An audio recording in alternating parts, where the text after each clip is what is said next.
Iran के खिलाफ जंग के ऐलान करने वाले डोनाल्ड ट्रंप को इस जंग से क्या कुछ हासिल हुआ। ट्रंप वैसे तो दावा ये कर रहे हैं कि इन्होंने हर मकसद हासिल कर लिया, लेकिन सच्चाई ऐसी नहीं है। तो उन्हें स्पष्ट जीत नहीं मिली है, ये भी सबके सामने है। उम्मीद से बहुत लंबा युद्ध खिंच चुका था, 40 दिन बीत चुके थे। ईरान से सरेंडर भी नहीं करवा पाए, सारी शर्तें भी नहीं मनवा पाए, ईरान में सत्ता नहीं बदल पाए, और साथ ही अमेरिका में उनकी लोकप्रियता गिर गई, उनकी रेटिंग्स गिर गई।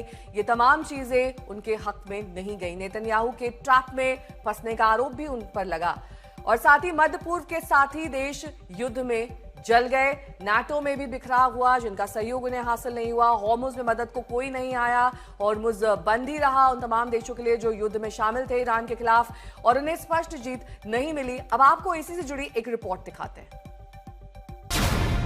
कभी ईरान के लोगों को जानवर कहा, They kill protesters, they're animals, and we have to stop them.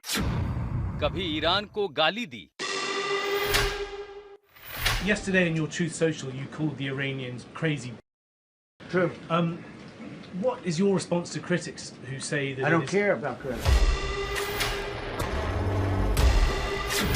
कभी ईरान के पावर प्लांट और पुलों को उड़ाकर पाषाण युग में पहुंचाने की धमकी, तो कभी ईरान की पूरी सभ्यता को ही जमींदोज कर देने की चेतावनी। They're going to have no bridges. They're going to have no power plants. Stone Ages, yeah.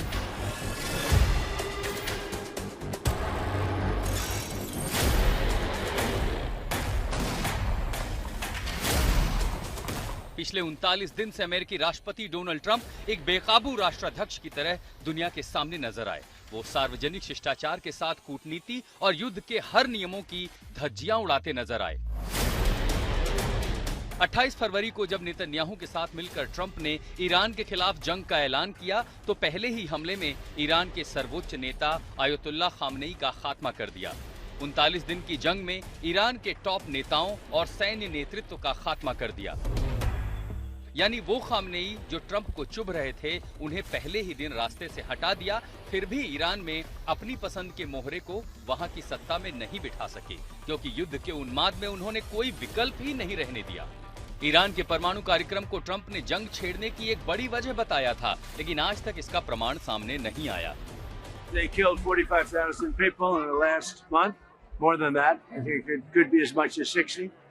They kill protesters. They're animals. And we have to stop them, and we can't let them have a nuclear weapon. Very simple.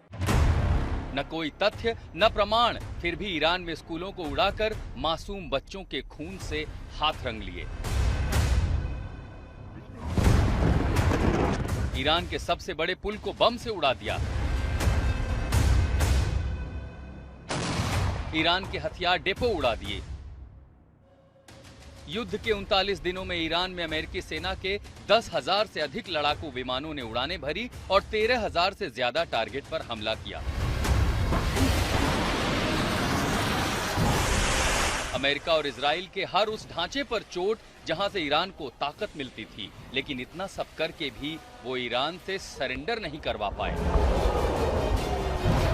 अब जरा देखिए इसके उलट क्या कुछ हुआ। युद्ध के 39 दिन के भीतर नाटो के तमाम दोस्त ट्रंप से दूर होते गए, क्योंकि सबको लगा ट्रंप अपनी सनक में उन्हें लपेट रहे हैं।